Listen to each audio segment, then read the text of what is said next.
नमस्कार दर्शक बंधु मु आपनकर होस्ट डॉक्टर सरोज कुमार त्रिपाठी स्वागत करुच्ची आपण मानक आमर कार्यक्रम स्वास्थ्य और संपद को आम मैंने प्रतिदिन खबर कागज रे मलेरिया डेंगू विषय पढ़ुचु डेंगू जनित एवं मलेरिया जनित मृत्यु विषय पढ़ुचु आज जितेबाला आम चंद्र मंगल रे घर करी रहिबा विषय चिंता करचु मलेरिया और डेंगू जनित मृत्यु निश्चय एक चिंतार विषय आज से मलेरिया और डेंगू विषय रे आमको कहवाई आम स्टूडियो रे उपस्थित अच्छा स्पर्श हॉस्पिटल फिजिशियन और इंटेंसिविस्ट डॉक्टर सुजित स्वाई।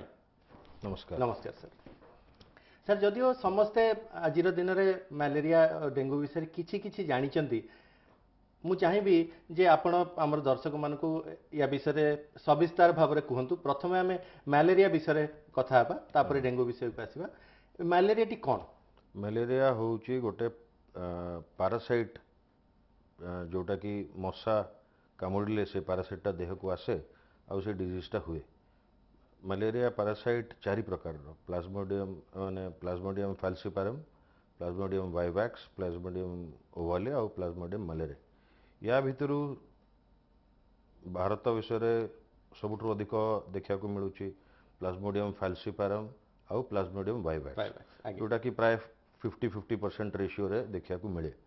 बहुत कम केस मिले प्लाज्मोडियम मलेरिया रो आउ किछि समय रे पेशेंट को दुई प्रकार प्लाज्मोडियम भी एका संगे इन्फेक्ट कर एका संगे मते जोटा को कुआ हुए मिक्स्ड इन्फेक्शन।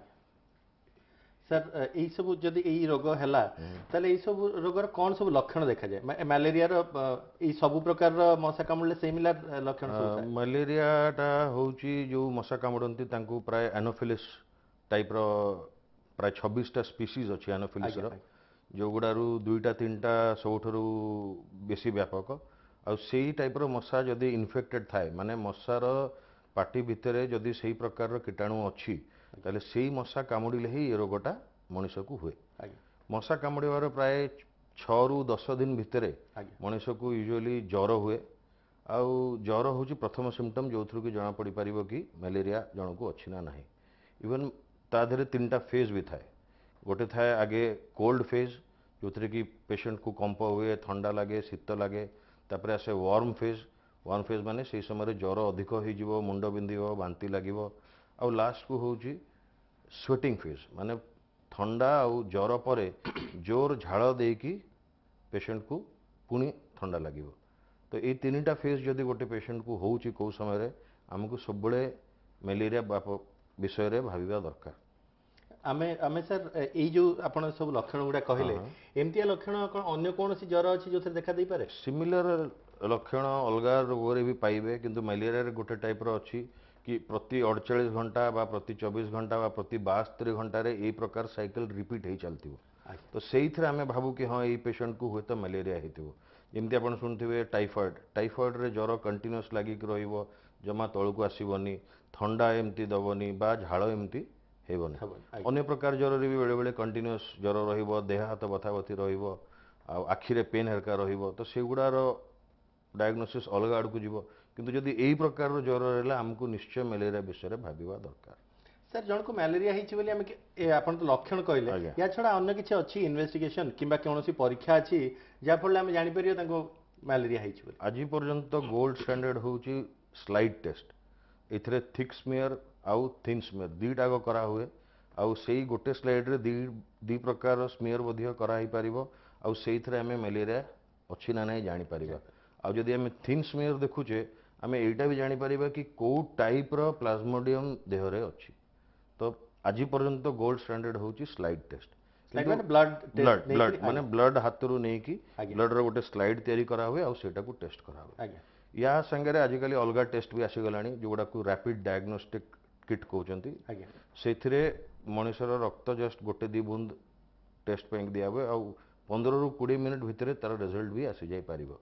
15-20 मिनट सेथिरे भी हमें खाली मलेरिया जानि परिबानी सेथिरे हमें स्पीसीज भी जानि परिबा माने वाइवैक्स होउची ना फाल्सिपारम होउची सेगुडा भी जानि देई हो। सर टिके इंटरप्ट करबी जने कॉलर अछंती तांको प्रश्न पचारना। हेलो हेलो सर नमस्कार। आगे नमस्कार किए कहउथिले? भुवनेश्वर कहउथिले विभूषण साहू। आगे कोनतु सर कोन आपन प्रश्न अछि?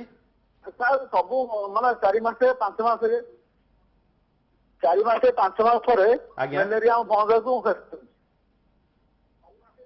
हेलो ହଁ 4 मास 4 ମାସ 5 ମାସରେ ଛାଡ଼ିକି ମ୍ୟାଲେରିଆ ଆଉ ବନ୍ଦ ହବ। आगे आपण टिके टीवी रो वॉल्यूम टा कम कर दियंतु करले टिके आपण वॉइस टा हम क्लियर सुबिबो ଆଉ କେତେ ଭଲ୍ୟୁମ୍ କମିଛି ଆଜ୍ଞା? आज्ञा 4-5 मास रे थरे मलेरिया होची आपण को हेलो तांको रिपीटेडली होची मलेरिया 4-5 मास रे कोन प्रथम जिनस आम जानवा दरकार सी को जगार रुहंती आ सी जगार मलेरिया एंडेमिक अच्छी ना नहीं आ जदि सी सेमतिया जगह भुवनेश्वर रोचन सर प्राय भुवनेश्वर रोचन तो भुवनेश्वर किछि किछि जगार भी एंडेमिक अच्छी तो सेही सब केस गुड़ारे आम तांको स्लाइड टेस्ट करवा कथा आउ डायग्नोस्टिक टेस्ट भी करवा कथा आ तापरे आम डिसाइड करवा कथा कि आंकु गोटे कोर्स फुल ट्रीटमेंट दिया जाओ बहुत समय कौन करा हुए खाली प्राइमरी ट्रीटमेंटा दिया हुए आउ कंप्लीट ट्रीटमेंटा दिया हुए जोटा कि प्राइमाक्विन बेस्ड थेरापी थाए जोटा कि वाइवैक्स रे जदि 14 दिन आम दौचे फाल्सिपारम रे जमा गोटे थर गोटे सिंगल डोज दौचे तो पूरा कोर्स सारिला परे तापरे आम देखा कथा कि प्रथम 28 दिन रे ज्वर आसुची ना नहीं जदि 28 दिन रे ज्वर आसुची तामाने हुए तो किछि अंश तांको देहरे एबे भी रहउची तो आम तार भी पूरा कोर्स आउरी बेले बेले अलगा टाइप रो मेडिसिन जेमति डॉक्सीसाइक्लिन टेट्रासाइक्लिन क्लिंडामाइसिन एगुड़ा भी दवा को पड़ी पारे तो आम सेटा आगे देखा कथा नचेत एमती भी हो पारे कि आमको बारंबार रिपीटेड इन्फेक्शन होची केस रे पर्टिकुलरली आमको रिपीटेड इन्फेक्शन विषय भी भाबा दरकार कहीं अलग अलग स्पीसीज माने गोटे मनुष्य को गोटे स्पीसीज कामुड़ले इन्फेक्शन हम पुणी एमती ना कि आउ गोटे कामुड़ले हम ना माने 4टा स्पीसीज जदि अलग अलग समय कामुड़ती से भी 4 प्रकार इन्फेक्शन भी हो पारे माने इम्यूनिटी खाली गोटे स्पीसीज पे हो पारिबो किंतु अलग अलग टाइप प्लाज्मोडियम भी मनुष्य को इन्फेक्शन करि पारे तो यही केस रे प्रथम दिन आम देखा कथा एबे मलेरिया अच्छी ना नहीं तार पूरा क्योर करा है ना नहीं आउ सेकेंडली जदि बारंबार ज्वर आसुची आम प्रिवेंशन आड़ को जीवा कथा बा से प्रकार स्टेप नवा कथा कि जेमती आंकु आउ बारंबार मलेरिया न हो आगे सर आम पुणी थोड़े आम चर्चा को फेर आम डायग्नोसिस विषय कथा होतलु आपण कहउतले 15-20 मिनिट मध्यर भी आज्ञा से विषय टिके आउ किछ कहबे किछि ना इथरे सिंपल ब्लड टेस्ट निया होची संगे संगे सेरोलॉजिकल टेस्ट करा होची आउ स्पीसीज टेस्ट भी करा होची आ जदि आम कौन समय रे स्लाइड बा ए प्रकार किट रे टेस्ट पॉजिटिव पाउचे ताने आम संगे संगे ट्रीटमेंट आरंभ करूचे किछि किछि केस रे जोठी आम ए सब टेस्ट गुडा पॉजिटिव न भी पाउचे आ जदि ए प्रकार ज्वर आम देखुचे कि पेशेंट को हेई चालुची बेले बेले आमको एम्पिरिकली क्लोरोक्विन भी दवा को पूरा 3 दिन रो कोर्स भी दवा को पड़ुची सर आउ जने कॉलर अछंती आज्ञा हेलो हेलो आज्ञा नमस्कार किए कहउतले सर नमस्कार आज्ञा किए कहउतले सर मोर बारंबार ज्वर होची आज्ञा आपण टिके आपण नाटा कहि देबे किए कहउतले एवं कोठु कहउतले चंद्रकला महाराणा जदे बेर कोची भुवनेश्वर आज्ञा कोन होची असुविधा सर प्राय समय 2 दिन 3 दिन पर ज्वर होची आज्ञा तो टिके उषुम हो जाउची तापरे बहुत जोर झाळ होई जाउची तो एकदम पूरा कला ठंडा हो जाउची देहटा आज्ञा आपण को कंप आछी ज्वर आसीबा आगु कंप आछी आज्ञा आज्ञा देह पूरा शीतै की कंप आछी आज्ञा ए ज्वर आपण के दिन हला होची तो प्राय 3-4 वर्ष हो गलानी एमती होची 3-4 वर्ष हो गलानी आज्ञा आपण या पे किछि ट्रीटमेंट कोन से डॉक्टर को देखैतले आगु हाँ कैपिटल हॉस्पिटल देखा करुची आ मेडिसिन खाऊली किंतु एमती भी होची प्राय समय किंतु मलेरिया टेस्ट कले बाहरुनी आपण आपण को ज्वर पूरा छाड़ी जाउची औषध खाइले आज्ञा पूरा छाड़ी जाउची एकदम टेस्ट कले किछि भी बाहरुनी तापर पुणी किछि दिन पर पुणी होची पुणी होची आज्ञा आमे जेमती एबे या पूर्व कॉलर संगे आमे डिस्कस करूथले आमे खाली मलेरिया कथा सब बेले ही भाबिया कथा नै बेले बेले इवन यूरिन इन्फेक्शन थिबो बाबा गॉल ब्लैडर इन्फेक्शन थिबो से सब कंडीशन रे भी ए प्रकार ज्वर कंप देकी आसी परिबो तो आमे से सब टेस्ट भी करबा दरकार तेणु सब प्रकार टेस्ट करै नबा उचित हां हां प्लस ए केस रे मु कहिबी कि यांकु पूरा रेडिकल ट्रीटमेंट करा हैछि ना नाही माने प्राइमाक्विन बेस्ड ट्रीटमेंट दिया हैछि ना नाही आ जदि प्राइमाक्विन बेस्ड ट्रीटमेंट न दिया हैछि ए पेशेंट को संगे संगे दरकार कि आगे क्लिनिकली गोटे टेस्ट करि सरला परे क्लोरोक्विन बा क्विनिन बेस्ड ट्रीटमेंट करंतु बा even ACT artemisinin combination therapy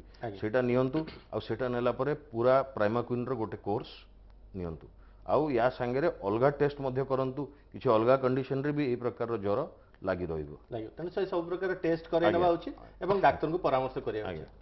sir ଆମେ डायग्नोसिस विषय कथा होतलु एई दुईटी टेस्ट छाड़देले ए जो ब्लड टेस्ट कहले आपण गोटे ब्लड टेस्ट रैपिड आपण 15 मिनिट रे मिल जाउची किमा स्मियर करके हम देखछु याकू छाड़ी के आउ किछि टेस्ट याकू छाड़ी के जो केस रे ज्वर डायग्नोसिस हेई पारेनी बेले बेले हमको बायोप्सी भी नबाकू पड़े लिवर बा स्प्लीन रु बायोप्सी बेले बेले बोन मैरो रु भी बायोप्सी निया हुए आ सेई थरे भी मलेरिया पैरासाइट खोजा हुए मलेरिया हार्ट रे भी मिली पारिबो आखि रे भी मिली पारिबो आ एई प्रकार lymphoid organ lymph node spleen liver ये सब जगह भी मिल पार किंतु से सब टेस्ट यूजुअली दरकार हुए नहीं प्राय स्लाइड टेस्ट हूँ जोटा कन्फर्मेटरी और सेकेंडली सेरोलॉजिकल टेस्ट रही ए प्रकार डायग्नोसिस हो जाई पारे सब एते इन्वेसिव टेस्ट पे दरकार पड़े ना। सर सर प्राय देखा जाइए आम साधारण लोक मान भीतर कथा ब्रेन मैलेरिया बोली कहते आगे ये ब्रेन मैलेरिया टी कौन ब्रेन मैलेरिया हूँ कॉम्प्लिकेटेड मैलेरिया बा मैलेरिया जोटा कि ब्रेन को भी इन्वॉल्व करुचे प्राय मैलेरिया अनट्रिटेड कंडीशन गुड़ारे बेले बेले स्प्रेड करी जाए आउ सेटा मनीष बाउले चले हुए बेले बेले बेहोश हो जाए ताकू फिट्स हुए आ या संगे अलग प्रकार कॉम्प्लिकेशन भी हुए जमीती कि जॉन्डिस हो पार किडनी फेल हो पार आउ ब्लैक वाटर फीवर बा कला रंगर कोका कोला रंगर परिस्रा भी लोकन को देखा जाइए यही प्रकार कॉम्प्लिकेशन टाकू ब्रेन मैलेरिया बा सेरिब्रल मैलेरिया बा कॉम्प्लिकेटेड मैलेरिया बा सीवियर मैलेरिया भी कहा हुए किंतु ये जो मैलेरिया ब्रेन मैलेरिया अपन कहउछन सर यार ट्रीटमेंट एवं डायग्नोसिस कोन सेम डायग्नोसिस और ट्रीटमेंट सेम हुए तो मेडिसिन कॉम्बिनेशन टिके अलग प्रकार यूज करा हुए एथरे मेनली क्विनिन बा आर्टेमिसिनिन कॉम्बिनेशन थेरेपी व्यवहार करा हुए। सर आउ जने कॉलर अछंती हेलो हेलो हेलो आज्ञा नमस्कार किए कहउतले हां आज्ञा घनश्याम बेहरा बड़को दिन कहउतले आज्ञा आज्ञा घनश्याम बाबू कोन आपन प्रश्न अछि हेलो आज्ञा टाइफाइड ज्वर मते गोटे 6 मास तळे हितला आज्ञा हेलो आज्ञा कोंतु हेलो मते ठंडा लागि रहउची आज्ञा आज्ञा आज्ञा ठंडा लागि रहउची दिगे आज्ञा ज्वर होउची आपन को हां आज्ञा ज्वर हे जाउची केबे किंदी राति राति आज्ञा आपन टिके टीवी रो वॉल्यूम टा कम कर दियंतु ताले हमको क्लियर सुबियो आपन को वॉइस आज्ञा राति रे केबे किंदी आज्ञा ठंडा पानी टिके गाधे पगले मते ज्वर हे जाउची आज्ञा आपन को टाइफाइड 6 मास तळे हितला वर्तमान आपन को टिके जदी ठंडा को एक्सपोज होचंदी कि ठंडा पानी रे गाधे पडचंदी ताले आपन को ज्वर हे जाउची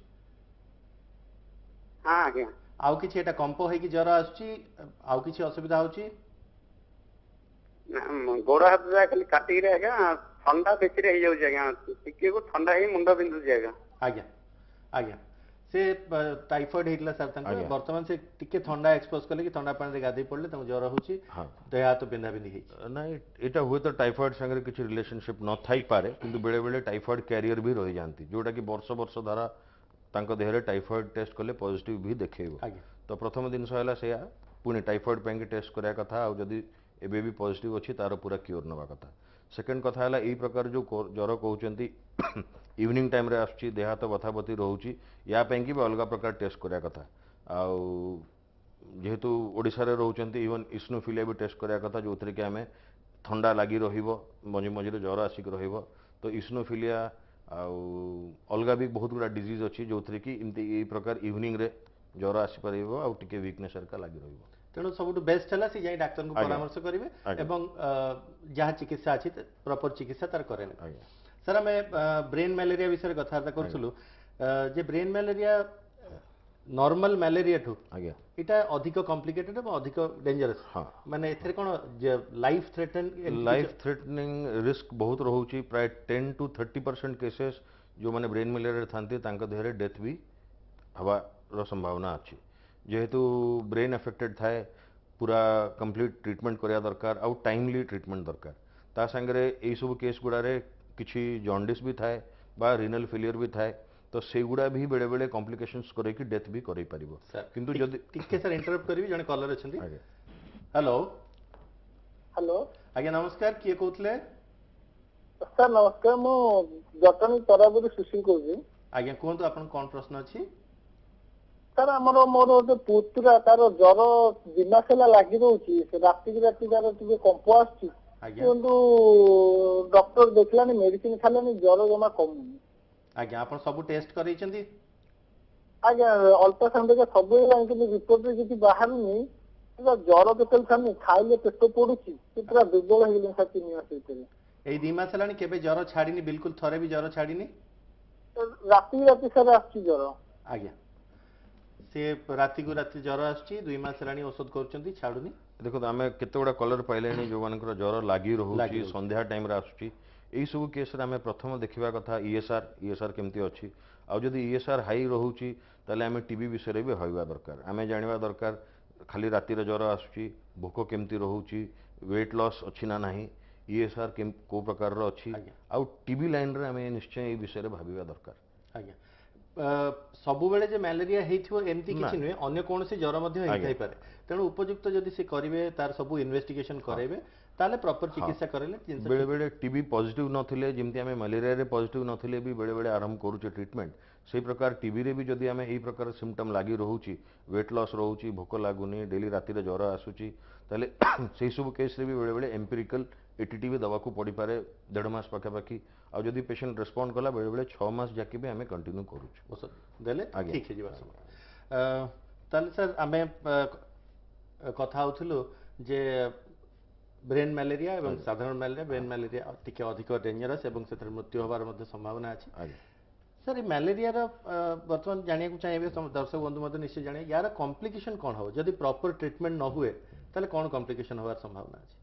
ସେମ୍ ଯାହା କମ୍ପ୍ଲିକେସନ୍ ମୁଁ ଆପଣଙ୍କୁ କହୁଥିଲି, ବ୍ରେନ୍ ଆଫେକ୍ଟେଡ୍ ହେଇପାରିବ, ଲିଭର ଆଫେକ୍ଟେଡ୍ ହେଇପାରିବ, କିଡନୀ ଆଫେକ୍ଟେଡ୍ ହେଇପାରିବ, ସିଭିୟର ଆନିମିଆ ଆଡ଼କୁ ଗତି କରିପାରିବ, ଆଉ ବେଳେବେଳେ ପରିସ୍ରାରେ ବି ଏମିତି ପ୍ରକାର ବ୍ଲଡ୍ ଲସ୍ ଲାଗି ରହିପାରିବ। ସାର୍ ଆଉ ଜଣେ କଲର ଅଛନ୍ତି, ନେଇଯିବା। ହ୍ୟାଲୋ ସାର୍ ନମସ୍କାର। ଆଜ୍ଞା ନମସ୍କାର, କିଏ କହୁଥିଲେ? ଆଜ୍ଞା ଢେଙ୍କାନାଳରୁ କହୁଥିଲି, ସରସ୍ୱତୀ ସେଠୀ। ଆଜ୍ଞା, କ'ଣ ଆପଣଙ୍କ ପ୍ରଶ୍ନ ଅଛି ମ୍ୟାଡ଼ାମ? ସାର୍ ଆମ ପୁଅର ମ୍ୟାଲେରିଆ ଜ୍ୱର ହଉଛି। ଆଜ୍ଞା ଆଜ୍ଞା ପ୍ରତ୍ୟେକ ବର୍ଷ ଜ୍ୱର ହଉଛି, ଡାକ୍ତର ଦେଖେଇଲା ପରେ କମି ଯାଉଛି, ତାପରେ ଫେର ତା ନେକ୍ସଟ ବର୍ଷ ଆସୁଛି। ପ୍ରତିବର୍ଷ ମ୍ୟାଲେରିଆ ହେଉଛି?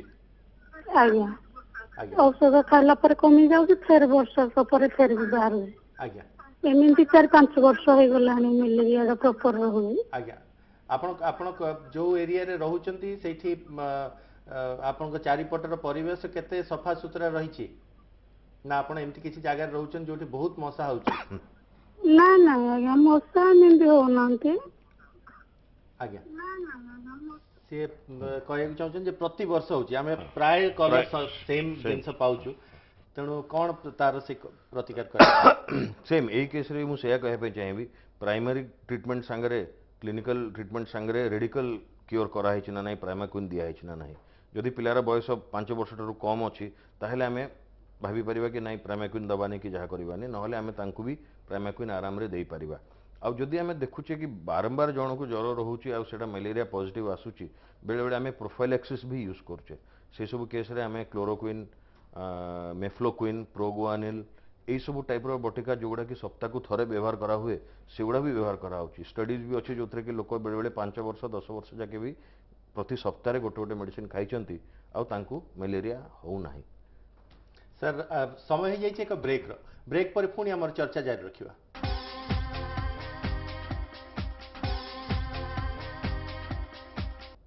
ପୁଣି ଥରେ ସ୍ୱାଗତ କରୁଛି ଆପଣମାନଙ୍କୁ ଆମ କାର୍ଯ୍ୟକ୍ରମକୁ। ସାର୍ ଆମେ କଥାବାର୍ତ୍ତା ହେଉଥିଲୁ ଯେ କ'ଣ କ'ଣ ସବୁ କମ୍ପ୍ଲିକେସନ୍ ହେଇପାରେ ଏଇ ରୋଗର। ଆପଣ ଯେମିତି କହିଲେ ଲିଭରର କମ୍ପ୍ଲିକେସନ୍ ହେଇପାରେ, ବ୍ଲଡ୍ରେ ଅସୁବିଧା, ଯାହା କମ୍ପ୍ଲିକେସନ୍, ଏଗୁଡ଼ା ଆଉ ଥରେ ଟିକେ ଆମେ ଜାଣିବାକୁ ଚାହିଁବୁ, ଦର୍ଶକ ବନ୍ଧୁ ଜାଣିବାକୁ ଚାହିଁବେ କ'ଣ, ଆଣ୍ଡ ଆମେ କିପରି ଜାଣିବୁ ଯେ ଏଇ କମ୍ପ୍ଲିକେସନ୍ ହେଲା ବୋଲି? ସାଧାରଣ କମ୍ପ୍ଲିକେସନ୍ ହେଉଛି ପେଟ କାଟିବା, ବାନ୍ତି ହେବା, ପେସେଣ୍ଟ ଜମା ଖାଇ ନ ପାରିବା। ଏଇସବୁ କେସ୍ ଗୁଡ଼ାରେ ଆମେ ଆଇଭି ଫ୍ଲୁଇଡ୍ ଦେବା ପାଇଁ ପଡ଼ୁଛି। ଆମେ ପେସେଣ୍ଟକୁ କହୁଛୁ ଘରେ ବି ତୁମେ ଯଥେଷ୍ଟ ମାତ୍ରାରେ ପାଣି ନିଅ, ORS ପାଣି ପିଅ, ଫଳ ଜୁସ୍ ପିଅ, ପଇଡ଼ ପାଣି ହେରିକା ପିଅ। ଆଉ କେତେ ଗୁଡ଼ା ଟେଷ୍ଟ ଅଛି ଯେଉଁଟାକି ଏସବୁ କମ୍ପ୍ଲିକେସନ୍ ଦେଖେଇ ପାରିବ। ସାର୍ ଟିକେ ମୁଁ ଆପଣଙ୍କୁ ଇଣ୍ଟରପ୍ଟ କରିବି, ଜଣେ କଲର ନେଇଯିବା ସାର୍। ହ୍ୟାଲୋ ହ୍ୟାଲୋ ହ୍ୟାଲୋ ବୋଧେ ଡିସ୍କନେକ୍ଟ ହେଇଯାଇଛି, ସମ୍ପର୍କ କଟିଯାଇଛି, ପୁଣି ଥରେ ସମ୍ପର୍କ ହେଲେ ଆମେ କଥା ହେବା। ଆମେ କମ୍ପ୍ଲିକେସନ୍ ବିଷୟରେ କଥା ହେଉଥିଲେ। ଆମେ ବ୍ଲଡ୍ ଟେଷ୍ଟରେ ଦେଖିପାରିବା, ବ୍ଲଡ୍ ଟେଷ୍ଟ କଲେ ବେଳେବେଳେ ଆନିମିଆ ହୁଏ, ସିଭିୟର ଆନିମିଆ, ଯେଉଁଥିରେ କି ବ୍ଲଡ୍ ଦେବାକୁ ପଡ଼ିପାରେ। ଆଉ କିଛି କେସ୍ରେ ପ୍ଲେଟଲେଟ୍ସ କମିଯାଏ, ଆଉ ପ୍ଲେଟଲେଟ୍ ଆମକୁ ଦେବାକୁ ପଡ଼େ। କିଛି କେସ୍ରେ ଯଦି ଲିଭର ଆଫେକ୍ଟେଡ୍ ଥାଏ ସେଥିରେ ବିଲିରୁବିନ୍ ହେରିକା ବଢ଼ିଯାଏ।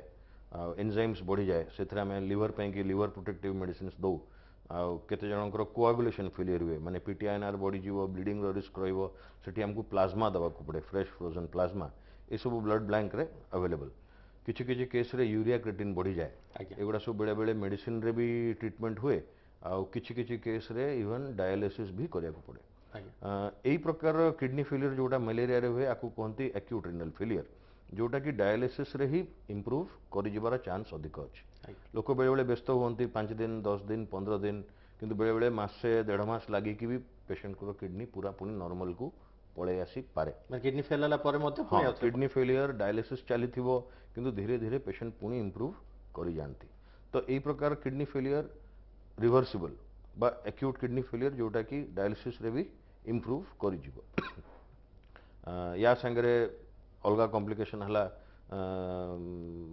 ब्लैक वाटर फीवर माने यूरिन रे कंटिन्यूअस कला रंगर परिस्रा हवा आउ सेटा भी एनीमिया कराए एगुड़ा है कॉम्प्लिकेशन जोटा कि मलेरिया रे हमें साधारणतः सर ये मलेरिया रो जेते प्रकार मलेरिया कहले विथ कॉम्प्लिकेशन जहाँ कॉम्प्लिकेशन तार तो ट्रीटमेंट अलग करा हबो किंतु ये मलेरिया साधारण आम कौन ट्रीटमेंट दो देखो प्रथम जिनस है मलेरिया ज्वर जो भी आम सस्पेक्ट करुचे सांगे सांगे आम गोटे स्लाइड आ गोटे रैपिड डायग्नोस्टिक टेस्ट करवा कथा आ जदि पॉजिटिव अच्छी इमिडिएटली ट्रीटमेंट आरंभ करवा कथा जदि आम जानी पारछे को टाइप रो अच्छी तार ट्रीटमेंट अलग अलग भी हो पारे जदि वाइवैक्स मलेरिया रोचे तो तार ट्रीटमेंट होची बहुत ही साधारण क्लोरोक्विन 3 दिन मेडिसिन टा दिया हुए आ क्लोरोक्विन सांगरे वाइवैक्स जदि अच्छी प्राइमाक्विन दिया हुए 14 दिन की आ जदि फाल्सिपार मलेरिया अच्छी तार ट्रीटमेंट टिके अलग प्रकार यही सब केस गुड़ा आम जदि पेशेंट पार्टी बाटे खाई पारुची तो आम तांको आर्टिमेसिनिन रो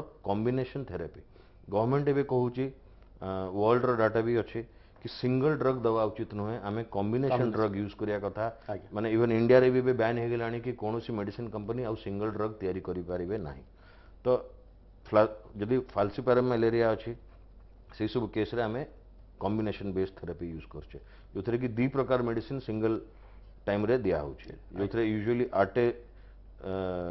आर्टेसुनेट दिया होची 3 दिन की आउ ता संगे सल्फाडॉक्सिन पारिमेथामिन दिया होची गोटे दिन की यार आउ गोटे टाइप रो ट्रीटमेंट भी अच्छी जोटा कि यूजुअली नॉर्थ ईस्ट स्टेट रे अधिक दिया होची कना सेठी काले आर्टिमेसिनिन रो रेजिस्टेंस डेवलप करिवो सेठी हमें अलग प्रकार ट्रीटमेंट दउचे सेठी हमें आर्टिमेथर दउचे आ ता संगे लुमिफेंट्रिन दउचे जोटा कि हमें 3 दिन दउचे एटा हला जे पेशेंट खाई पारुचंती बांती फांती हो नाही औषध संभाली पारुचंती जोठी हमें देखुचे कि पेशेंट संभाली पारु नाही सेठी हमें इंजेक्शन बेस्ड थेरेपी दउचे एथरे ए सेम आर्टिमेसिनिन रो इंजेक्शंस भी अवेलेबल अच्छी जमती कि आर्टिसुनेट आर्टिमिथर आर्टिइथर यही प्रकार इंजेक्शन आम दौचे नहले आम क्विनिन व्यवहार करछे क्विनिन जोटा कि बहुत ही पुराना ड्रग सेटा एबे भी हमें व्यवहार करछे थरे पेशेंट खाइबा जो आरंभ करूची आम से इंजेक्शन प्राय 48 घंटा पर आम इंजेक्शन बंद करके बटिका को शिफ्ट कर जाऊे से क्विनिन सांगरे आम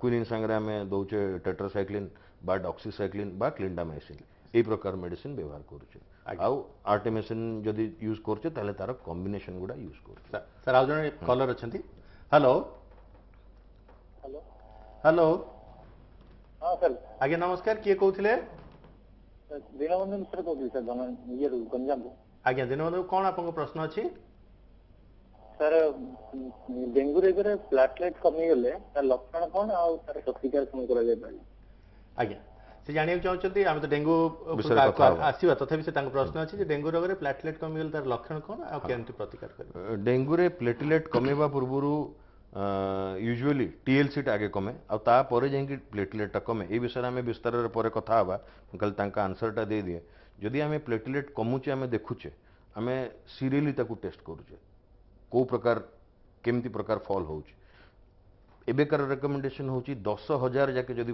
कमी आसिला माने नॉर्मल प्लेटलेट काउंट होची 1.5 लाख रु 4.5 लाख पर क्यूबिक मिलीमीटर आम वेट करुचे 10,000 जाके बा जदि पेशेंट रो जदि ब्लीडिंग अच्छी ताहले आगुरु नहले आम 10,000 जाके भी वेट करि परिबा जदि पेशेंट को ब्लीडिंग नाही आमको प्लेटलेट दवा दरकार नाही जदि 10,000 तळको आसुची बा ब्लीडिंग होची पेशेंट रो ब्लीडिंग माने पार्टी रो हे परिबो नाक रो हे परिबो ଝାଡ଼ାରେ ହେଇପାରିବ, କଳା ଝାଡ଼ା ହେଇପାରିବ, ବାନ୍ତିରେ ରକ୍ତ ଆସିପାରିବ, ନାକ ସଫା କଲା ବେଳକୁ ନାକରେ ବ୍ଲିଡ଼ିଂ ହେଇପାରିବ।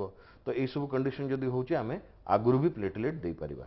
ତେଣୁ ସେ ଯେଉଁ ଜାଣିବାକୁ ଚାହୁଁଛନ୍ତି ଲକ୍ଷଣ କ'ଣ ଥିବ, ଏଇସବୁ ବ୍ଲିଡିଂ ହେବାର ସମ୍ଭାବନା ଅଛି, ଏଇସବୁ ଲକ୍ଷଣ ରହିବ। ଆଉ ଗୋଟେ ଲକ୍ଷଣ ଯୋଉଟାକି ଆଗରୁ ଜାଣିପାରିବା ସେଟା ହେଉଛି ବ୍ଲିଡ଼ିଂ ପୂର୍ବରୁ, ସେଟା ହେଉଛି ଦେହରେ ଛୋଟ ଛୋଟ ନାଲି ନାଲି ଡଟ୍ ବା ଯାହାକୁ ଆମେ କହୁଛେ ପୁରପୁରା ବା ରାଶ୍ କହୁଛେ, ସେଇ ପ୍ରକାର ଡଟ୍ ଏପିୟର କରିବା ଆରମ୍ଭ ହୁଏ। ଆଉ ତାର ବି ଗୋଟେ ସିଭିୟରିଟି ମାପିବାର ଅଛି। ଯଦି ଆମେ ତାର ଗୋଟେ ଟେଷ୍ଟ ଅଛି ତାକୁ ଟୋର୍ନିକେଟ୍ ଟେଷ୍ଟ କୁହାହୁଏ। ସେଥିରେ ଆମେ ବିପି କଫ୍ଟା ହାତରେ ବାନ୍ଧୁଛେ, ତାକୁ 5 ମିନିଟ୍ ଯାକେ ଇନଫ୍ଲେଟ୍ କରୁଛେ ବିଟୱିନ୍ ସିଷ୍ଟୋଲିକ୍ ଆଣ୍ଡ ଡାୟଷ୍ଟୋଲିକ୍ ପ୍ରେସର। ଆଉ 5 ମିନିଟ୍ ଇନଫ୍ଲେଟ୍ କଲା ପରେ ଆମେ ଦେଖୁଛେ ଗୋଟେ ସ୍କୋୟାର ଇଞ୍ଚରେ କେତେଟା ବ୍ଲିଡ଼ିଂ ସ୍ପଟ୍ ଦିଶୁଛି। ଯଦି 10ରୁ ଅଧିକ ଆସୁଛି ତାମାନେ ଚାନ୍ସ ଅଛି କି ଏ ପେସେଣ୍ଟ ଆହୁରି କମ୍ପ୍ଲିକେସନକୁ ଯାଇପାରନ୍ତି। ଯଦି ପଜିଟିଭ ଟୋର୍ନିକେଟ୍ ଟେଷ୍ଟ ଅଛି ତାହେଲେ ଆମେ ସେଇ ପେସେଣ୍ଟକୁ ଆହୁରି ପ୍ରପରଲି ଅବଜର୍ଭ କରିବା ଦରକାର। ଆଉ ଯଦି ତାଙ୍କରି ପ୍ଲେଟଲେଟ୍ 10,000ରୁ କମ୍ ହେଲା ତାହେଲେ ଯାଇକି ଆମେ ପ୍ଲେଟଲେଟ୍ ଦେବା। ବେଳେବେଳେ ସିଭିୟର ଡେଙ୍ଗୁରେ ଯେଉଁ 10ଟା ସ୍ପଟ୍ କଥା କହୁଛି ଏଇଟା 20 ସ୍ପଟ୍ ବା 20ରୁ ଅଧିକ ବି ହେଇପାରିବ। ସାର୍ ତେଣୁ ଏଇ ସ୍ପଟ୍ ଦେଖିକିରି ରାଶେସ୍ ହେଇଥିବା ଦେଖିକିରି କିମ୍ବା କୌଣସି ଜାଗାରେ ବ୍ଲିଡିଂ ହେଲେ ଦେଖିକିରି ଏବଂ ପ୍ଲେଟଲେଟ୍ କାଉଣ୍ଟ ଏଇ ସବୁ ଜିନିଷ ଦେଖିକିରି ଆମେ ଜାଣିପାରିବା ହେଇଛି ଏବଂ ତାର ପ୍ରତିକାର ପାଇଁ ଆମେ ସେଇ ଆମାଉଣ୍ଟର ପ୍ଲାଜମା କି ଯାହା ବ୍ଲଡ୍ ଦେବାର କଥା ଆମେ ପେସେଣ୍ଟକୁ ଦେବା। ସାର୍ ଆମେ କଥା ହେଉଥିଲୁ ମ୍ୟାଲେରିଆ ବିଷୟରେ, ଆମେ ପ୍ରାୟ ଶେଷ କରିବାକୁ ବସୁଛୁ ମ୍ୟାଲେରିଆ ବିଷୟରେ। ଆମେ ଜାଣିବାକୁ ଚାହିଁବୁ ଯେ ସାର୍ ସମସ୍ତେ ଜାଣିବାକୁ ଚାହିଁବେ ଯେ ୟାର ପ୍ରତିକାର କ'ଣ, ୟାର ପ୍ରତିକାର କ'ଣ କରାଯିବ? ମ୍ୟାଲେରିଆର ଖାଲି ମୁଁ ଗୋଟେ କଥା କହିବାକୁ ଆଉଥରେ ଚାହିଁବି, ଆମେ ଖାଲି କ୍ଲିନିକାଲ କିଓର କରିବା କଥା ନୁହେଁ, ଆମେ ବାରମ୍ବାର ଏଇ ଜିନିଷ ଉପରେ ଷ୍ଟ୍ରେସ୍ ଦେବା ଦରକାର କି ଆମେ କ୍ଲିନିକାଲ କିଓର ସାଙ୍ଗରେ ରେଡିକାଲ କିଓର ବି ଦେବା ଦରକାର ବା ପ୍ରାଇମାକ୍ୱିନ୍ ବ୍ୟବହାର କରିବା ଦରକାର। ଯଦି ୱାଇଭାକ୍ସ ତାହେଲେ 14 ଦିନ, ଆଉ ଯଦି ଫାଲସିପାରମ୍ ଜମା ଗୋଟେ ସିଙ୍ଗଲ ଡୋଜ୍। ଆଉ ଏଇ ଟ୍ରିଟମେଣ୍ଟ ଯଦି ଆମେ କମ୍ପ୍ଲିଟ୍ କରୁଛେ ହୁଏତ ଆଉ ରିକରେନ୍ସ ନ ହେଇପାରେ, କିନ୍ତୁ ରିକରେନ୍ସ ଆନ୍ସର ନୁହଁ, ଆନ୍ସର ହେଉଛି ପ୍ରିଭେନ୍ସନ୍। ଆଜିକା ଡେଟ୍ରେ ବି ମ୍ୟାଲେରିଆର କଣ୍ଟ୍ରୋଲ ନ ହେବାର ମେନ୍ କାରଣ ହେଲା ଆମର ପ୍ରିଭେନ୍ସନ୍ ମେଥଡ୍ସ ଗୁଡ଼ା ଭଲ ନାହିଁ। ପ୍ରିଭେନ୍ସନ୍ରେ ଯଦି ଆମେ ଡିସ୍କସ୍ କରିବା ଆରମ୍ଭ କରିବା, ପ୍ରଥମ ହେଲା ପର୍ସନାଲ ହାଇଜିନ୍। ପର୍ସନାଲି ଆମେ କ'ଣ କରିପାରିବା?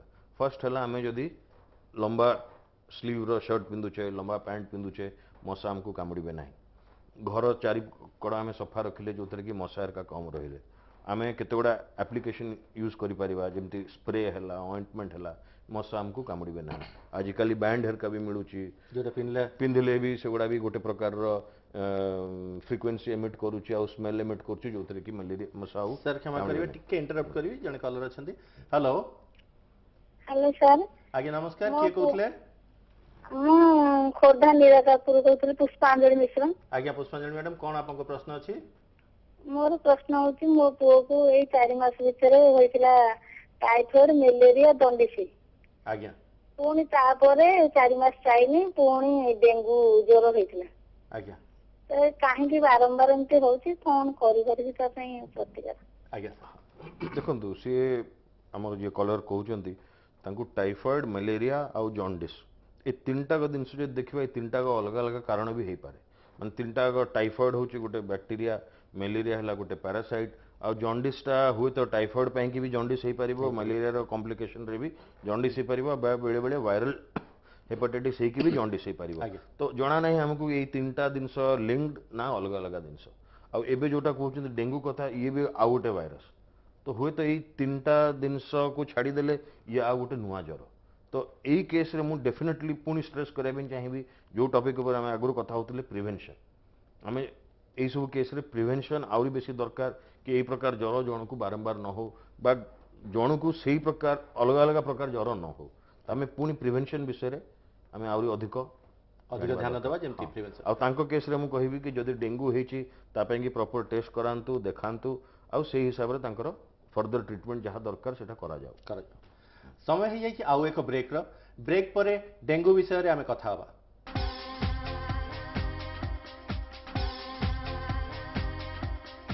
दर्शक बंधु पुणी थे स्वागत करुच्ची आपण मानक आम कार्यक्रम स्वास्थ्य संपदक। सर आम तो मैलेरिया विषय आप सविस्तार भाव में कहले आमको खूब भल भाव कहले। बर्तमान आम जाना चाहिए, आम दर्शक बंधु जी जाना चाहिए जे डेंगू कौन? डेंगू आउरी गोटे मशा व्यतीत डिजीज जोटा कि वायरस। आमे जोटा मलेरिया विषय कथा कहले सेटा होची पैरासाइट, एटा होची वायरस। डेंगू वायरस जदि देह को मशा कामुड़िबा परे आसे ସେଇଟା ଯେଉଁ ପ୍ରକାର ଡିଜିଜ୍ କରାଏ ତାକୁ କହନ୍ତି ଡେଙ୍ଗୁ।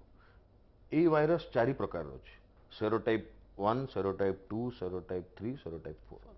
4ଟାକ ଟାଇପ୍ ଇଣ୍ଡିଆରେ ବି ପ୍ରିଭାଲେଣ୍ଟ ଅଛି, ଚାରିଆଡ଼େ ଅଛି। ଆଉ ଏଇ ଭାଇରସଟା ହିଁ ଡେଙ୍ଗୁ ଡିଜିଜ୍ଟା କରାଏ। ଏଇ ପ୍ରକାର ମଶା ଯେଉଁ କାମୁଡ଼ନ୍ତି ସେଟା ପ୍ରାୟ ଇଣ୍ଡିଆରେ ହେଉଛି ଏଡିସ୍। ଆମେ ସେଇ ବିଷୟରେ କଥା ହେଇଥିଲେ, ମ୍ୟାଲେରିଆ ଆନୋଫିଲିସ୍, ଏଠି ହେଲା ଏଡିସ୍। ସାଧାରଣ ଲୋକଙ୍କ ଜ୍ଞାନ ପାଇଁ ମୁଁ କହିଦେଉଛି, ମ୍ୟାଲେରିଆର ମଶା ପ୍ରାୟ ସନ୍ଧ୍ୟାରୁ ସକାଳ, ଡସ୍କ ଟୁ ଡନ୍ କାମୁଡ଼ନ୍ତି, ସନ୍ଧ୍ୟାରୁ ସକାଳ। ଏଡିସ୍ ମସ୍କିଟୋ ଯେଉଁଟା ସେଟା ଦିନ ସାରା କାମୁଡ଼େ, ଆଉ ଦେଖିବାକୁ ମଧ୍ୟ ବହୁତ ସିମ୍ପଲ୍। ଏଡିସ୍ ମସ୍କିଟୋ ହେଉଛି ଷ୍ଟ୍ରାଇପ୍ଡ ମସ୍କିଟୋ, ଟାଇଗର ଭଳିଆ। ଆନୋଫିଲିସ୍ଟା ହେଉଛି ପ୍ଲେନ୍। ତ ଆମେ ସବୁ ଦର୍ଶକ ବନ୍ଧୁ ଆମେ ମନେ ରଖିବା ଦରକାର କି ରାତି ବେଳା ବା ଦିନ ବେଳା କେଉଁ ସମୟରେ ମଶା କାମୁଡ଼ିଲେ ବି ଦେହ ପାଇଁକି ସେଟା କ୍ଷତିକାରକ ହେଇପାରିବ। ଦିନରେ ମଶା ଡେଙ୍ଗୁ କରାଏ, ଆଉ ରାତି ବା ସନ୍ଧ୍ୟାରୁ ଯେଉଁଟା କାମୁଡ଼େ ସେଗୁଡ଼ା ମ୍ୟାଲେରିଆ କରାନ୍ତି। ଆଜ୍ଞା ସାର୍, ଆପଣ ଯେମିତି କହିଥିଲେ ଯେ 3ଟା ଫେଜ୍ ଅଛି, ଆମେ ସେ 3ଟା ଫେଜ୍ର ଲକ୍ଷଣ ଦେଖି ଜାଣିବୁ। କୋଲ୍ଡ ଫେଜ୍ ଅଛି, ତାପରେ ୱାର୍ମ ଫେଜ୍ ଅଛି, ସେଇଟା କରି ଆମେ ମ୍ୟାଲେରିଆ। ସେମିତି ଡେଙ୍ଗୁରେ ଆମର କ'ଣ ସବୁ ଲକ୍ଷଣ ଦେଖିଲେ ଆମେ ଜାଣିବୁ ଏଇଟା ଡେଙ୍ଗୁ ବୋଲି? ଦେଖନ୍ତୁ, ଡେଙ୍ଗୁ ମଶା କାମୁଡ଼ିଲା ପରେ ଯଦି ଡେଙ୍ଗୁ ଭାଇରସ୍ ଆମ ଦେହକୁ ପଶେ, ତାର ବି ଗୋଟେ ଇନକ୍ୟୁବେସନ୍ ପିରିୟଡ଼ ଅଛି, ପ୍ରାୟ 6ରୁ 10 ଦିନ। ସେଇ ସମୟ ପରେ ମଣିଷକୁ ଜ୍ୱର ହୁଏ, ଆଉ ଜ୍ୱର ସାଙ୍ଗରେ ଦେହ ହାତ ବଥାବଥି, ଗଣ୍ଠି ବଥାବଥି, ଆଖି ବଥା ବା ଆଖି ମୁଭମେଣ୍ଟ କଲାବେଳକୁ ଆଖି ବଥା, ବା ଡକ୍ଟର ଚେକ୍ କଲାବେଳକୁ ଆଖିରେ ଟିକେ ପ୍ରେସର ଦେଲାବେଳକୁ ଆଖି କାଟିବା, ଆଉ ଲାଇଟ୍କୁ ନ ଅନେଇ ପାରିବା, ବାନ୍ତି ଲାଗିବା ବା ବାନ୍ତି ହେବା, ଆଉ ଦେହ ହାତ ଅସୁସ୍ଥ ରହିବା, ଏଗୁଡ଼ା ହେଲା ମେନ୍ କାରଣ। କିନ୍ତୁ ଆଉ ଗୋଟେ ଯେଉଁଟାକି ପ୍ରମୁଖ ଆମେ ଦେଖିପାରିବା ସେଟା ହେଲା ରାଶ୍। ରାଶ୍ ମାନେ ଛୋଟ ଛୋଟ ପିଙ୍କ ରଙ୍ଗର ସ୍ପଟ୍ ଯେଉଁଟାକି ଦେହ ସାରା ଆରମ୍ଭ ହୁଏ, ପ୍ରାୟ ଛାତିରେ ଆରମ୍ଭ ହୁଏ, ପିଠି ଆରମ୍ଭ ହୁଏ, ଆଉ ଧୀରେ ଧୀରେ ବାହାରକୁ ଯାଏ, ଆଉ ବେଳେବେଳେ ଫେସ୍ ହେରିକାକୁ ବି ଆସିପାରିବ।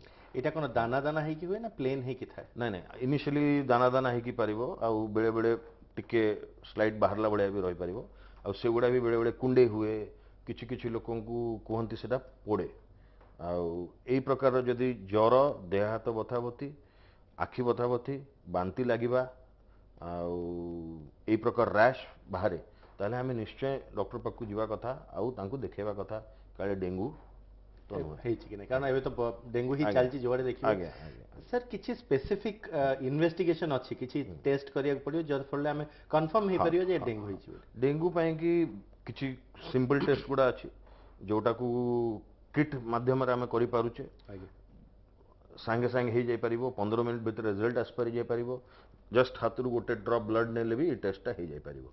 ଏଇଥିରେ ଆମେ 2 ପ୍ରକାର ଜିନିଷ ଦେଖୁଛେ। ଗୋଟେ ହେଲା NS1 non structural protein, NS1 antigen, ଯେଉଁଟାକି ଜ୍ୱରର ପ୍ରଥମରୁ 5 ଦିନ ଭିତରେ ବି ଟେଷ୍ଟ କଲେ ବେଳେବେଳେ ପଜିଟିଭ୍ ଆସିଯାଇପାରିବ। ଆଉ ନେକ୍ସଟ ଆମେ ଦେଖିଦେଇପାରିବା ଆଣ୍ଟିବଡି, ଯେଉଁଟାକି IgG ବା IgM ଆଣ୍ଟିବଡିଜ୍ କୁହାହୁଏ। ଯଦି ଜଣଙ୍କର IgG ପଜିଟିଭ୍ ଅଛି ତାକୁ ଆମେ କହୁଛେ ରିସେଣ୍ଟ ଇନଫେକ୍ସନ୍, ଆଉ ଜଣଙ୍କର ଯଦି IgM ଅଛି ଆମେ କହୁଛେ ରିମୋଟ୍ ଇନଫେକ୍ସନ୍। ତ NS1 ଆଣ୍ଟିଜେନ୍, IgG, IgM, এই 3ଟାକ ଟେଷ୍ଟ ୱିଦିନ୍ 15 ମିନିଟ୍ ଆପଣଙ୍କୁ ରିପୋର୍ଟ ମିଳିଯାଇପାରିବ, ଆଉ ଆପଣ ଜାଣିଯାଇପାରିବେ କି ଜଣକୁ ଡେଙ୍ଗୁ ଅଛି ନା ନାହିଁ। ୟା ଛଡ଼ା ଆହୁରି କମ୍ପ୍ଲିକେଟେଡ୍ ଟେଷ୍ଟ ଅଛି, ଯେଉଁଥିରେ କି ଭାଇରସ୍ ବି ଆମେ ଆଇସୋଲେଟ୍ କରିପାରିବା ଦେହର ସ୍ପିସିସ୍ ବାୟୋପ୍ସି ହେରିକା ନେଇକି ସେଠୁ ବି କରିପାରିବା। ବେଳେବେଳେ ଭାଇରସ୍ RNA ବି ଆମେ ଜାଣିପାରିବା। ଅଛି କମ୍ପ୍ଲିକେଟେଡ୍ ଟେଷ୍ଟ ଅଛି, RT-PCR, reverse transcriptase polymerase chain reaction, ଏଇସବୁ ପ୍ରକାର ଟେଷ୍ଟରେ ଆମେ ଭାଇରସ୍ର RNA ବି ଦେଖିପାରିବା। କିନ୍ତୁ ସାଧାରଣ ଲୋକମାନଙ୍କ ପାଇଁକି ଆମେ ହସ୍ପିଟାଲ ଗଲେ, କୌଣସି ହସ୍ପିଟାଲ ଗଲେ ଆମେ ଆରାମରେ ଏଇ ଟେଷ୍ଟଟା କରିଦେଇପାରିବା, ଆଉ ଆମେ କନଫର୍ମ ହେଇଯାଇପାରିବା ଜଣକୁ ଡେଙ୍ଗୁ ଅଛି ନା ନାହିଁ। ଡେଙ୍ଗୁ ଅଛି କି ନାହିଁ ସାର୍, ଏଇସବୁ ଇନଭେଷ୍ଟିଗେସନ୍ କରିକି ଆମେ କନଫର୍ମ ହେଇପାରିବା ଯେ ତାଙ୍କୁ ଡେଙ୍ଗୁ ଅଛି କି ନାହିଁ। କିନ୍ତୁ ଆମେ ଡେଙ୍ଗୁ ହେଲା ପରେ, ଯେମିତି ଆମେ କଲର ଜଣେ ଆସିଥିଲେ ସେ କହୁଥିଲେ ଯେ ପ୍ଲାଟିଲେଟ୍ କାଉଣ୍ଟ କମେ, ସୋ ଆମେ ପ୍ଲାଟିଲେଟ୍ କାଉଣ୍ଟ କ'ଣ ଆମେ ପ୍ରଥମରୁ ଯେତେବେଳେ ଡେଙ୍ଗୁ ସସ୍ପେକ୍ଟ କରିବା ନା ଡେଙ୍ଗୁ ହେଲା ପରେ ରୋଗୀ ଯେତେବେଳେ ଆଡମିଟ୍ ହେବେ ସେତେବେଳେ ପ୍ଲାଟିଲେଟ୍ କାଉଣ୍ଟ? ନାଇଁ ନାଇଁ, ଏଇଟା ଡେଙ୍ଗୁର ବି ଫେଜ୍ ଅଛି, ଡେଙ୍ଗୁର ଫେଜ୍ ଅଛି, ଡେଙ୍ଗୁର ଟାଇପ୍ସ ଅଛି। ତ ଡେଙ୍ଗୁ ଫିଭର ମେନଲି 3 ଟାଇପ୍ର। ଗୋଟେ ହେଲା କ୍ଲାସିକାଲ ଡେଙ୍ଗୁ ଫିଭର, ଯେଉଁଥିରେ କି ଖାଲି ଜ୍ୱର ହେବ, ଦେହ ହାତ ବଥାବଥି, ଆଖି ବଥାବଥି, ଗଣ୍ଠି ବଥାବଥି, ରାଶ୍ ବାହାରିବା, ଏତିକିରେ ହିଁ ସୀମିତ ରହିଯାଇପାରିବ। ଗୋଟେ ହେଲା dengue haemorrhagic fever. Dengue haemorrhagic ଫିଭରରେ କ'ଣ ହେବ, ଏଇ ସବୁ ଥିବ, ଆଉ ୟା ସାଙ୍ଗରେ ଦେହରେ ରାଶ୍ ଅଧିକା ହେବ, ଆଉ ବ୍ଲିଡିଂର ମାନିଫେଷ୍ଟେସନ୍ ହେଇପାରିବ। माने देहरु स्किन रे भी कला दाग पड़ी पारिबो स्किन रे ब्लीडिंग हे पारिबो आ जो प्रकार मु आपन कहउतली देहर कोनोसी अंगरो भी ब्लीडिंग हे पारिबो नाकरू हे पारे पाटीरू हे पारे बांती रे पड़ी पारे झाड़ा रे मध्य एटा को कहते डेंगू हेमोरेजिक फीवर आउ गोटे हला डेंगू शॉक सिंड्रोम माने डेंगू हेमोरेजिक फीवर सांगे जदि जन को एक्सेस ब्लीडिंग हला आउ पल्स बीपी सबू आउ रेकॉर्ड हे पारलाने ताकू आमे कहउछो डेंगू शॉक सिंड्रोम तो तीन प्रकार रो डिजीज स्पेक्ट्रम रहिला क्लासिकल डेंगू फीवर जोटा कि बेसी कॉम्प्लिकेटेड नुहे प्राय 90-95% लोकों को सेतिक रे ही पेशेंट प्राय इंप्रूव कर जाती नेक्स्ट आसला डेंगू हेमोरेजिक फीवर जोटा कि किछि पेशेंट रे एई प्रकार रो भी हमें देखिया को मिली परिबा आउ सबुठार लास्ट कॉम्प्लिकेशन हला डेंगू शॉक सिंड्रोम किंतु व्यस्त हवा कथा नुहे जमा 2-5% केस रे ही पेशेंट डेंगू शॉक सिंड्रोम को जाए प्राय 95+% लोक भल ही जाती तो से 2-5% पे कि आमे जगिबा दरकार एबे जदि आमे फेज विषय कथा हवा डेंगू रो भी फेज अछि गोटे हला फिब्राइल फेज माने जो समय ज्वर थाए गोटे हला क्रिटिकल फेज माने कोन एई समय रे ही कॉम्प्लिकेशन हवा आरंभ हुए आ जदि सेही समयटा जनकर भलरे कटि गला पेशेंट पुनी रिकवर करि जाए आउ बिना किछि कॉम्प्लिकेशन रे पेशेंट भल हो जाए आ नेक्स्ट हला रिकवरी फेज माने क्रिटिकल फेज जदि पड़ेगला कॉम्प्लिकेशन आड़ को बा डेंगू शॉक को ताहले तार कॉम्प्लिकेशन अधिक आ जदि सेठू रिकवर करिगला पेशेंट संपूर्ण रिकवर करि जाए जेमती आमे सर कथा होतलु जे मलेरिया रो सब कॉम्प्लिकेशंस अछि लिवर कॉम्प्लिकेशन कि ब्लड रे कॉम्प्लिकेशन जहा भी होबो सेमती कोन डेंगू रे मध्य कॉम्प्लिकेशन डेंगू रे भी सिमिलर कॉम्प्लिकेशन अछि एथिरे कोन हुए प्रथमे फेज रे टीएलसी फॉल करे तो एई समय रे इन्फेक्शन होवार चांस अधिक नेक्स्ट फेज रे प्लेटलेट फॉल करि जाए तो सेई समय रे ब्लीडिंग होवार रिस्क अधिक हमको प्लेटलेट हरका बाहर दवा पड़ो तापर फेज रे देह रे पानी जमा हुए पॉलीसिरोसाइटिस बोली कहती छाती रे पानी जमा हो पार पेट रे पानी जमा हो पार इवन गॉल ब्लाडर रे भी पानी जमा हो पार जहाँ कि आम अल्ट्रासाउंड रे भी जानी पारिबा एटा हमको टेस्ट रे भी डायग्नोसिस रे भी सहाय्य करे कि गॉल ब्लाडर एडिमा अच्छी ना नहीं ताले कोन हमको डेंगू हेले आमे ई सब टेस्ट नॉर्मली करे ना किछि सिम्पटम्स आसे नहीं डेंगू रे आमे सब बेले गोटे बेसलाइन टेस्ट करबा उचित जो थरे कि आमे पूरा कंप्लीट सीबीसी देखबा दरकार हिमोग्लोबिन केते अछि टीएलसी केते अछि प्लेटलेट केते अछि आउ बहुत इंपोर्टेंट हिमाटोक्रिट केते अछि हिमाटोक्रिट काहे इंपोर्टेंट कहिना जेते बेले आमे मु आपन कहतली febrile phase critical phase recovery phase critical phase रे कोन हुए हिमाटोक्रिट बढ़िवा आरंभ हुए सेही समयटा हमको पेशेंट रो हाइड्रेशन बा पेशेंट रो पानी पीवार मात्रा आउरी बढ़े दवा दरकार जदि आमे देखुचे पेशेंट पानी पी पारुनी पेट काटुची बांती होउची ताहले आमे सेटाको सलाइन माध्यम रे भी बेले बेले हाइड्रेशन मेंटेन करवा दरकार कना सेही समय हेमाटोक्रिट बढ़ी चलिवो मुंड बथा हबो आ अलगा प्रकार कॉम्प्लिकेशन रहिबो सेति पे कि हेमाटोक्रिट जदि बेसलाइन आम पाखरे नाही आमे परे करले भी आमे जानि परिबानी केते बढ़ीची कोन हेची तो बेसलाइन गोटे दरकार आउ तापरे सिक्वेंशियल आमे प्रति पीरियड रे आमे चेक करबा आ गोटे नेक्स्ट फेज रे कोन हुए हेमाटोक्रिट पुनी जदि कॉम्प्लिकेशन को पळेला बा डेंगू शॉक को पळेला हेमाटोक्रिट फॉल करबा आरंभ हो तो सेति पे कि टेस्ट गुडा आमे इनिशियल रे भी करबा दरकार जो समय पेशेंट संपूर्ण भलो अछि मझिरे भी दरकार आ जदि कॉम्प्लिकेशन फेज को जाउची हमको सीरियली करिया को पड़िबो जो समय आमे देखिबा जेमति आमे कलर बंधु को बुझौतले प्लेटलेट 1.5 लाख रु 4.5 लाख नॉर्मल बेले बेले प्लेटलेट 5000 3000 2000 एई प्रकार को भी फॉल कर जाय पारे तो जदि आमे सीरियली टेस्ट करो ने आमे जानि परिबानी अच्छा एई सब मेनली एटा मु दर्शक बंधु मान को जणाया पे चाहिबी कि प्रथम फेज पर जिते ज्वर फर पड़े जाए पेशेंट को भल लगे भोक लगे आरंभ हुए से समय प्लेटलेटा फॉल करे तो से समय पेशेंट जमा निजक नेग्लेक्ट करने कथा नुहे आउ डॉक्टर फॉलोअप रहिबा दरकार कहीं से समय पेशेंट निजे भावुव मु पूरा संपूर्ण भल हो गले ज्वर भल हो गला देह भल हो गला देह बिंधा बिंधी ना किंतु प्लेटलेट फॉल कर चलती आउ सी जानी पारि नथिबो तो सी से समय रेगुलरली डॉक्टर को मीट करवा दरकार आ से पर्यंत टेस्ट करवा दरकार जे पर्यंत कि प्लेटलेट पुनी बढ़ी की लक्ष्य जाके न पहुंच जाउ सर टिके इंटरव्यू जने कॉलर अछन हेलो आज्ञा नमस्कार किए कहउतले पद्मचरण महंतो आज्ञा कोठु कहउतले आज्ञा पद्मचरण बाबू केंजर आज्ञा कोन प्रश्न अछि हमो प्रश्न जे ज्वर हले डेंगू हुए ना एमती खाली बांती रक्त बांती किमा नाखर रक्त पड़ले हुए नहीं आपण कहउछन जे आपन को ज्वर होची ता संगे नाखर रक्त भी पडुची आज्ञा आपण जानिया चाहउछन जे डेंगू हेले कोन ए नाखर रक्त पड़िबा ए सब जिंस नॉर्मल हुए कि नहीं এটা জাଣିବାକୁ ଚାହୁଁଛନ୍ତି? ଆଜ୍ଞା ଆଜ୍ଞା ଆଜ୍ଞା ଆମେ ଜଷ୍ଟ ଏଇ ବିଷୟରେ ଏବେ କଥା ହଉଥିଲେ। ଜ୍ୱର ଇନିସିଆଲ ଫେଜ୍ରେ ଜ୍ୱର ନିଶ୍ଚୟ ରହେ। ଆଜ୍ଞା ଇନିସିଆଲ ଫେଜ୍ରେ ଜ୍ୱର ଦେହ ହାତ ବଥାବଥି ରହିବ। ତାହା ପର ଫେଜ୍ରେ ଯେଉଁ ସମୟରେ କି ପ୍ଲେଟଲେଟ୍ କମିବ ଏଇ ପ୍ରକାର କମ୍ପ୍ଲିକେସନ୍ ଆମେ ଦେଖିବାକୁ ପାଇପାରିବା। ଏହାକୁ କୁହାହୁଏ dengue haemorrhagic fever. Dengue haemorrhagic fever ମାନେ ଦେହରୁ ବ୍ଲିଡିଂ ହେବା। ତ ଇନିସିଆଲ ପାର୍ଟ ଜ୍ୱର, ଯେଉଁଟାକି ବେଳେବେଳେ ବହୁତ ଛୋଟ ସମୟ ବି ଥାଇପାରେ, ୟୁଜୁଆଲି 5 ଦିନ 6 ଦିନ ପାଇଁ ଥାଏ, ବଟ୍ ବେଳେବେଳେ 2 ଦିନ ବା 3 ଦିନ ପରେ ବି ଗୋଟେ ପେସେଣ୍ଟ କ୍ରିଟିକାଲ ଫେଜ୍କୁ ପଳେଇ ଯାଇପାରେ। ଆଉ ସେଇ କେସ୍ରେ ଏଇ ପ୍ରକାର ନାକର ବ୍ଲିଡିଂ ହେବା, ବାନ୍ତିରେ ରକ୍ତ ଆସିବା, ଝାଡ଼ା କଳା ରଙ୍ଗର ହେବା ବା ଝାଡ଼ାରେ ଫ୍ରାଙ୍କ ରକ୍ତ ଯିବା, ଏଗୁଡ଼ା ସବୁ ବି ଦେଖିବାକୁ ମିଳିପାରେ। ତ ଏଇ ଦର୍ଶକମାନଙ୍କୁ ମୁଁ କହିବା ପାଇଁ ଚାହିଁବି କି ନିଶ୍ଚୟ ଇଏ ଯାଇକି ନିଜର ସବୁ ପ୍ରକାର ଟେଷ୍ଟ କରିବା ଦରକାର। ଆଉ ହୁଏତ ଏଇ ସମୟରେ ପ୍ଲେଟଲେଟ୍ ବି କମି ଯାଇପାରେ, ହିମୋଗ୍ଲୋବିନ୍ ବି କମି ଯାଇପାରେ ବ୍ଲିଡିଂ ଯୋଗୁଁ। ଆଉ ସେ ନିଶ୍ଚୟ ଯାଇକି ଡକ୍ଟର ପାଖରେ ତାଙ୍କୁ ଆଡମିଟ୍ ହେବା ଦରକାର ଏବଂ ପରାମର୍ଶ ନେବା ଦରକାର, ଯଦି ଦରକାର ତାର ବ୍ଲଡ୍ ନେବା ଦରକାର କି ପ୍ଲାଜମା ଯାହା ବି ତାଙ୍କୁ ନେବା ଦରକାର। ଆମେ ସାର୍ ଡେଙ୍ଗୁ ବିଷୟରେ କଥାବାର୍ତ୍ତା ହେଉଥିଲୁ, ଡେଙ୍ଗୁର କମ୍ପ୍ଲିକେସନ୍ ବିଷୟରେ କଥାବାର୍ତ୍ତା ହେଉଥିଲୁ। ଆପଣ କହୁଥିଲେ ଯେ ହେମାଟୋକ୍ରିଟ୍ ବଢ଼େ ଏବଂ କେମିତି ଇଏ ହୁଏ। ଆଉ କ'ଣ କମ୍ପ୍ଲିକେସନ୍, ଯେମିତି ଲିଭର ଆମେ ଇଏ ହେଉଥିଲୁ, ସେମିତି କ'ଣ ଲିଭରରେ ବି କମ୍ପ୍ଲିକେସନ୍? ସିମିଲାର ଡେଙ୍ଗୁରେ ବି ଲିଭର ଏଫେକ୍ଟ ହେଇପାରିବ, ବେଳେବେଳେ ଏକ୍ସେସିଭ୍ ବ୍ଲିଡିଂ ହେଇକି କିଡନୀ ବି ଏଫେକ୍ଟ ହେଇପାରିବ, କିଡନୀ ଫେଲିୟର ଆଡ଼କୁ ବି ଯାଇପାରିବ, ମଲ୍ଟି ଅର୍ଗାନ ଫେଲିୟରକୁ ଯାଇପାରିବ, ଡିଆଇସି ବା ଡିସେମିନେଟେଡ୍ ଇଣ୍ଟ୍ରାଭାସ୍କୁଲାର କୋଆଗୁଲେସନକୁ ଯାଇପାରିବ, ଯେଉଁଥିରେ କି ପେସେଣ୍ଟର ଚାରିଆଡ଼ୁ ବ୍ଲିଡିଂ ହେବ। ଆଉ ସବୁଠୁ ବଡ଼ କମ୍ପ୍ଲିକେସନ୍ ହେଲା ଡେଙ୍ଗୁ ସକ୍ ସିଣ୍ଡ୍ରୋମ୍, यानी कि पल्स भी पूरा कमिଯିବ, ब्लड प्रेशर कमिଯିବ। ଆଉ ସେଇ ସମୟରେ ବ୍ଲଡ୍ ପ୍ରଡକ୍ଟସ୍ ଆଉ ଡେକ୍ସଟ୍ରାନ୍ ହେମାକ୍ସିଲ୍ ଏଗୁଡ଼ା ସବୁ ଆମକୁ ଦେଇକି ଧୀରେ ଧୀରେ ଏଗୁଡ଼ା ସବୁ ଇମ୍ପ୍ରୁଭ୍ କରିବାକୁ ପଡ଼ିପାରେ। ସାର୍ ଏଇ ଡେଙ୍ଗୁର କ'ଣ ସ୍ପେସିଫିକ୍ ଟ୍ରିଟମେଣ୍ଟ କରିବାକୁ ପଡ଼ିବ? ଡେଙ୍ଗୁ ଗୋଟେ ଭାଇରାଲ୍ ଡିଜିଜ୍, ଆଉ ସମସ୍ତେ ଜାଣିବା ଦରକାର ୟାର କୌଣସି ଟ୍ରିଟମେଣ୍ଟ ନାହିଁ। କିନ୍ତୁ ପ୍ରଥମ ଫେଜ୍ରେ ଯେଉଁ ସମୟରେ ଦେହ ହାତ ବନ୍ଧାବନ୍ଧି ହେଉଛି, ଜ୍ୱର ହେଉଛି, ସେହି ସମୟରେ ଦରକାର ଆମେ ଖାଲି ପାରାସିଟାମଲ୍ ବା କ୍ରୋସିନ୍ ବଟିକା ହିଁ ଦେଉ। ଆମେ ଜମା ବି ସେହି ସମୟରେ ଆସ୍ପିରିନ୍ ବା ଡିସ୍ପ୍ରିନ୍ ବଟିକା ବା କୌଣସି ପ୍ରକାର ପାୱାରଫୁଲ୍ ପେନ୍ କିଲର ଏଗୁଡ଼ା ସବୁ ଜମା ବି ଦେବା କଥା ନୁହେଁ। ଷ୍ଟେରଏଡ୍ ଦେବା କଥା ନୁହେଁ, କାହିଁକିନା ଏଗୁଡ଼ା ସବୁ ଦେଲେ ବ୍ଲିଡିଂ କମ୍ପ୍ଲିକେସନ୍ ଆହୁରି ଅଧିକ ହେଇପାରିବ। ତ ସବୁବେଳେ ମନେ ରଖିବା ଦରକାର, ଯଦି ଆମେ ଗୋଟେ ପେସେଣ୍ଟରେ ପାଉଛେ ଡେଙ୍ଗୁ, ତାକୁ ଆସ୍ପିରିନ୍, ଡିସ୍ପ୍ରିନ୍ ବା ଏନସେଡ୍ ଯାହା ଆମେ କହୁଛେ, ଷ୍ଟେରଏଡ୍ସ ଏଗୁଡ଼ା ସବୁ ଜମା ଦେବା ଉଚିତ ନୁହଁ। ନେକ୍ସଟ ହେଲା ହାଇଡ୍ରେସନ୍।